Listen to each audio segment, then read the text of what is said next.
having a devastating effect on groundwater and surface water to the west in the Swanee River region.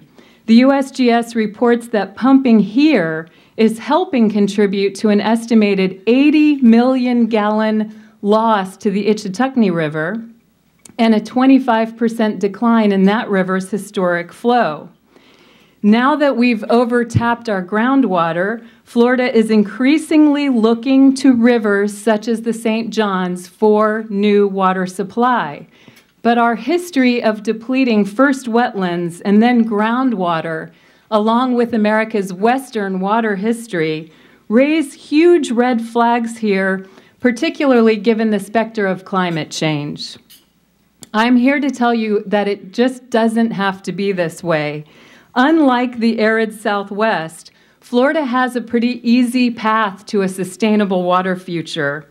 Our water wealth, along with technological breakthroughs and new interest in water sustainability among businesses and residents, has opened up this intriguing new path.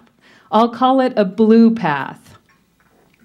On this blue path, Floridians live really well with a lot less water. Around the world and in this country and here in Northeast Florida, smart people are figuring out how to make enormous gains in water efficiency.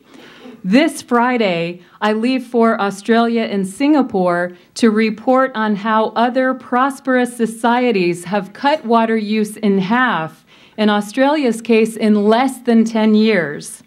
Australia is feeling the water supply impacts of climate change earlier than the rest of the globe. I've been interviewing water managers and utility officials there, and they say they can no longer rely on dams and other infrastructure for water supply. There's an urgency to lay off rivers and keep as much water as possible in natural systems, restoring wetlands, managing forests for water supply, and returning water to nature as a water supply strategy. Most dramatically, about half of all Australia's new water is coming from conservation efficiency. Australian officials describe what's happening there as a technological revolution. But it is a revolution of the small technologies of the flat world rather than the industrial leviathans of the past. Small as in micro-irrigation for farming and waterless everything. Waterless urinals, waterless car washes, even waterless walks in the Chinese restaurants. Excuse me. Everything we do as a society, from growing our crops to manufacturing our goods to flushing our toilets, takes a lot less water than it used to. And the numbers are dropping all the time. Florida citrus growers who switched to micro-irrigation are saving 65% or more over traditional use. Manufacturers like Kraft's Maxwell House coffee plant here in Jacksonville are slashing water use, in Kraft's case by more than 20 million gallons, with a closed-loop system to reuse water to cool grinding equipment instead of using city water. Yet as a state, all our planning for future water supply is based on this assumption that to grow and prosper, we must have more and more water. DEP and our water management districts maintain we must have about 2 billion more gallons a day statewide by 2025 to deal with future population growth. They have not changed this projection in a decade, a time of really remarkable strides in water efficiency. The truth is that economic prosperity and population growth need not equal greater and greater and greater water consumption. Overall water use in the United States stopped rising in the 1980s, even as GDP and population both grew steadily in the same time. Floridians, too, have shown that we are able and willing to use less. When I wrote Mirage, national per capita use had been on the decline for years, but was still rising in Florida. That's no longer the case. Per person use statewide is now dropping. It was about 174 gallons a day in 2000 and about 158 gallons per day in 2005. I'm not saying that Florida should never tap rivers or build coastal desalination plants as we wean ourselves from our groundwater binge. Engineering and technology do have major roles to play, but we must put demand management and conservation first. Right now, as much as you hear about conservation efficiency, in our state, it is dead last on the priority list as an option. So how can I say this? As just one demonstration, you heard David mention that our state has a pot of matching money called alternative water supply funding, which can help communities pay for water projects.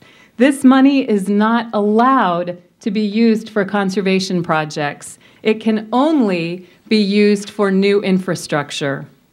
Likewise, all federal stimulus money coming into Florida earmarked for water projects must be spent on infrastructure. It may not be spent on the customer side of the meter. That leaves out some of the most progressive water supply solutions that local communities are coming up with. Miami-Dade Utilities found that a low-tow toilet retrofit program for older homes saved 11,000 gallons per year per toilet switched out.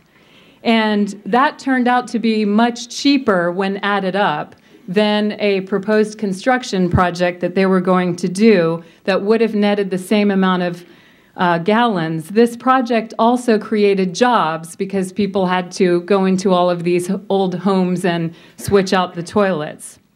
So while Florida has seen a flood of stimulus money funding homeowner energy projects with green jobs like auditors, we are not realizing the water savings or the blue jobs possible for large-scale conservation projects aimed at freeing up new water supply.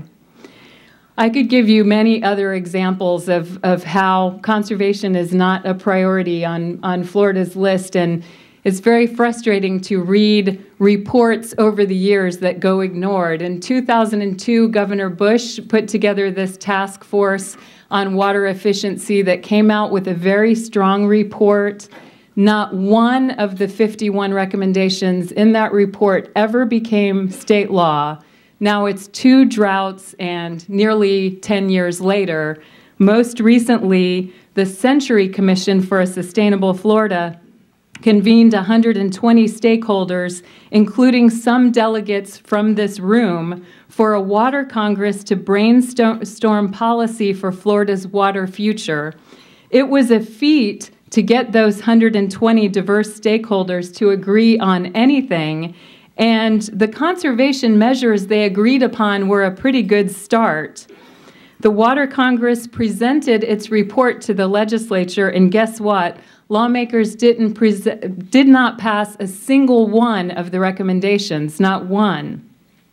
So our wasteful water practices have Florida spending billions of dollars for alternative water supply infrastructure projects like desalination plants and river pipelines when we haven't taken advantage of practical and cost-effective strategies to create new water from conservation efficiency. Some of these strategies are not allowed by regulators, even though they're working well in other parts of the country and other parts of the world. Water waste also costs Floridians and businesses more in energy and wastewater disposal. It takes a lot of energy to pump, treat, and deliver water, and even more energy to dispose of water. So just paying attention to water efficiency will lower energy costs in a building by about 10%.